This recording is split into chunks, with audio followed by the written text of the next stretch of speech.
Good evening, everyone. I'm Joe Trumpy. I'm on the faculty at the School of Art and Design, programming in the environment, and also at SNRE.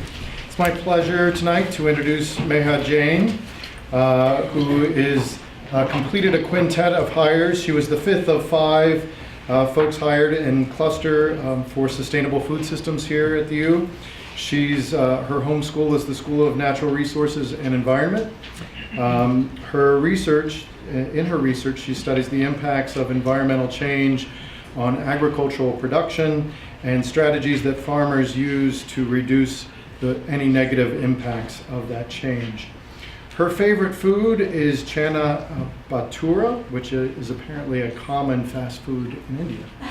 Please welcome.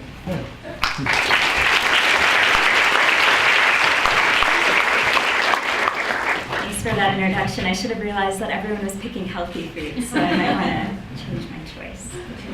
All right. So climate change is negatively impacting many agricultural systems across the globe. And this is particularly true for wheat. Wheat is one crop where we know there are going to be really big impacts from warming temperatures.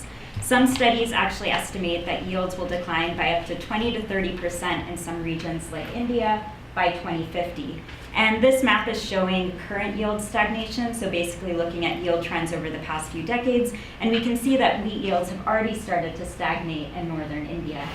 And this is a big concern because India is the second largest producer of wheat globally, and wheat produces or provides approximately 10% of household calories, both through traditional and kind of non-traditional food sources. So one way that we can make sure that we have enough food moving forward and don't have food security issues is to figure out ways to actually increase wheat yields or increase production, even though we're going to have these negative shocks due to changes in climate. So what I'm going to talk about today is some work that I'm doing with some collaborators in northern India. This is the main wheat belt, the IGP, which produces about 80% of India's wheat. And what we're trying to do is trying to figure out, are there regions in this area that are currently lower yielding than we would expect and could maybe be targeted with different management strategies or new technologies to improve yields? And if so, what are these right strategies that we should target? So to date, most studies that have looked at agricultural production trends in many developing countries have done so using census statistics from the government. This is a great, readily available resource. The downside of using these data is they're often very coarse in resolution. So what you can see here are black lines, which represent district boundaries. So in India, for example, readily available data on yields are available at the district scale. But you can imagine that this masks a lot of really important fine-scale heterogeneity. It would be the equivalent of just giving one yield value for all of Washtenaw County. So what my colleagues and I are trying to do is we're using satellite data or images that are produced from satellites in space to try to track production through time. So I'm not going to get into details of how we did this right now, but I'd be happy to chat with anyone after the talk. But basically, we're coming up with algorithms that actually allow you to translate these great images that satellites are producing for every single place on the globe almost on a daily basis into actual measures of yield. And this is just a yield map showing, this is a map showing wheat yields across northern India. In yellow, you can see higher producing regions, and in blue, you can see lower producing regions. So this is giving us an idea of, okay, what are the regions where should we really focus in to try to improve yields moving forward? And just to once again kind of hammer home what's so exciting about using these satellite data instead of readily available statistics, here are two kind of zoomed in case studies showing what we can learn additionally from satellites.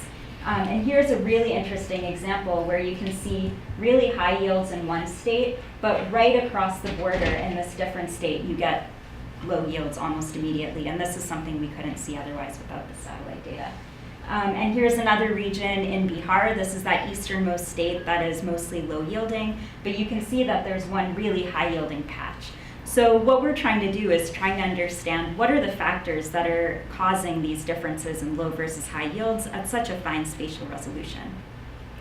So to do this, we ran a bunch of different statistical techniques, primarily relying on random forest analyses, where we linked these yield data that we're producing with data on management, irrigation, biophysical factors that we have available at the village scale. And we're trying to see what factors are most explaining this variation in low to high yields. And what we find is that across all 4 states in this region, temperature and sow date are the most important factors. So temperature isn't that surprising. We know that wheat is the crop that is really being affected by warming temperatures. But interestingly, sow date is also incredibly important, sometimes even more important than temperature. And this is because if farmers sow their wheat late, then the crop doesn't mature in time. Basically, the crop doesn't mature before a lot of heat stress occurs at the end of the growing season, and this really enhances that negative effect of heat stress on wheat yields. So one management strategy we could think of from this is to help farmers to sow their wheat earlier, and this would be one way to really easily enhance yields and reduce some negative impacts. So we're partnering with CISA CIMIT, which is an international organization which has an office in India, and they've been trying to promote earlier sowing in this region for the past 10 years. And we're trying to use our satellite maps to actually target regions that seem to be low yielding and would be most benefited by these technologies, and then also use the data to see whether we do get yield improvements if farmers sow earlier. So, thanks.